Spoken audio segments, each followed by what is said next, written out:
Good morning दोस्तों। Morning walk करने आए हो और सुबह सुबह एक बुरी खबर पड़ी है। खबर ऐसे है कि लुम्बिनी के बारे में आप भी सुनोगे तो चौंक जाओगे। तो कितनी शर्म की बात है, जिस तथागत बुद्ध ने हमें शांति का संदेश दिया, आज पूरी दुनिया में बुद्ध को माना जाता है।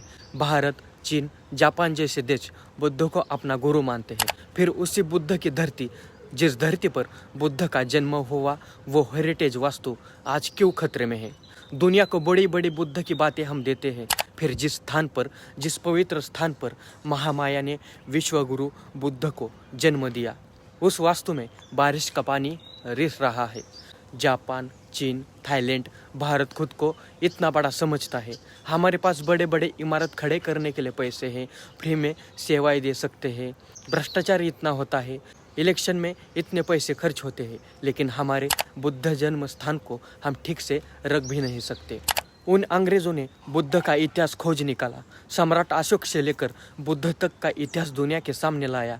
यह हमारे लिए कितनी बड़ी बात है। वो खोज कर चले भी गए, उनका काम खत्म हुआ। अब उन्होंने जिन विरासतों को खोज निकाला है, उनका रख रखाव करना हमारा काम है। विस्तार से बताऊंगा ही आखिर क्या हुआ है, लेकिन आप ही बताओ, नेपाल सरकार क्या कर रही है? सो रहे हैं क्या? उनकी इतनी खुशकिस्मती है कि जिस भारत भूमि में बुद्ध का जन्म हुआ, वो जगह उनके देश में है। आज नेपाल हिंदू राष्ट्र है, उनके पास मंदिरों के लिए पैसे हैं, लेकिन उनके पास बुद्ध भूमि के जतन के लिए पैसे नहीं। लुम्बिनी को 1997 में यूनेस्को द्वारा विश्व धरोहर स्थल के रूप में मान्यता दी गई, लेकिन लुम्बिनी को जल्द ही यूनेस्को द्वारा खतरे में विश्व धरोहर स्थल की सूची में शामिल किया जा सकता है। लुम्बिनी स्थल को अब संरक्षण की आवश्यकता है, क्योंकि इससे कुछ पर्यावरण और विकास संबंधी चुनौतियों का सामना करना पड़ा है, जिससे इसके ऐतिहासिक और धार्मिक महत्व को खतरा पैदा हो गया है। माया देवी विहार इस तीर्थ यात्रा का मुख्य केंद्र है। वह एक चट्टान है जहां बौद्धों का मानना है कि तथागत बुद्ध का जन्म लगभग 2600 साल पहले यहीं पर हुआ था।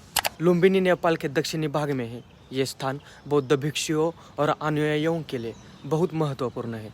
मायादेव विहार में बुद्ध के जन्म की कहानी को दर्शाने वाली तस्वीरें और मूर्तियां हैं। इसके चारों ओर फ्रांस और कोरिया सहित विभिन्न देशों के बौद्ध द्वारा निर्मित 14 बौद्ध मठ है। सिंगापुर बौद्ध मठ के भिक्षु खेनपो फुरपू शेरपा ने BBC नेपाल को बताया, गर्मी के दिनों में कोई भी थोड़ी देर के लिए भी विहार में नहीं रुक सकता, क्योंकि यहाँ इतनी गर्मी और उष्ण होती है कि लोगों का दम घुटने लगता है। विहार की इस स्थिति के कारण ही यूनेस्को ने लुम्बिनी को लुप्तप्राय विश्व धरोहर सूची में लाने का कदम उठाया है, क्योंकि इस विहार की विशेषताएं धीरे धीरे नष्ट हो रही है। यूनेस्को ने कहा है कि इससे पता चलता है कि इसे संरक्षित करने की कितनी ज़रूरत है। कई लोगों का कहना है कि आसपास की फैक्ट्रियों से निकलने वाली प्रदूषित हवा, कूड़े की बदबू और पानी से भरे बगीचों में झाड़ियाँ बढ़ गई है। गंदगी और कूड़ा इतना बड़ा है कि पर्यटकों को दिक्कत हो रही है। विहार की छत से पानी रिसता है, जमीन से भी पानी टपकता है। इसके चलते विहार की प्राचीन ईंटों पर काई उगाई है। और तो और पिछले साल संयुक्त राष्ट्र महासचिव एंटोनियो गुटेरस द्वारा लगाया गया पौधा भी सूख गया है। विहार और आसपास के क्षेत्र में पानी भर जाने और आर्द्र वातावरण के कारण पुरातत्व की दृष्टि से महत्वपूर्ण यह स्थल क्षतिग्रस्त हो गया है।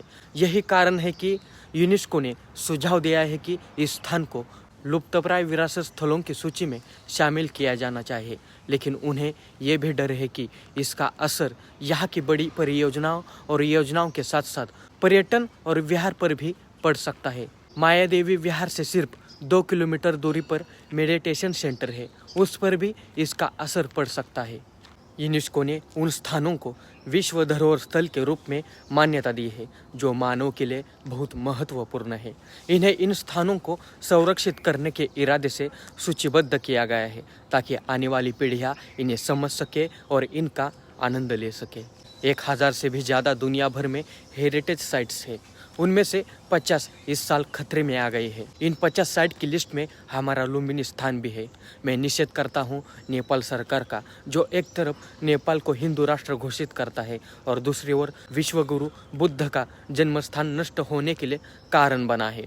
ये वीडियो इतना शेयर करो कि सभी को समझ सके और ज़्यादा से ज़्यादा लाइक और कमेंट करो। आपको मेरा काम पसंद आ रहा है तो चैनल को ज्वाइन ज़रूर करें और थैंक्स के ज़रिए आप इस चैनल की सहायता कर सकते हैं। चैनल को सब्सक्राइब और ज़्यादा से ज़्यादा लाइक करें। चलो मिलते हैं अगले वीडियो में। जय भीम।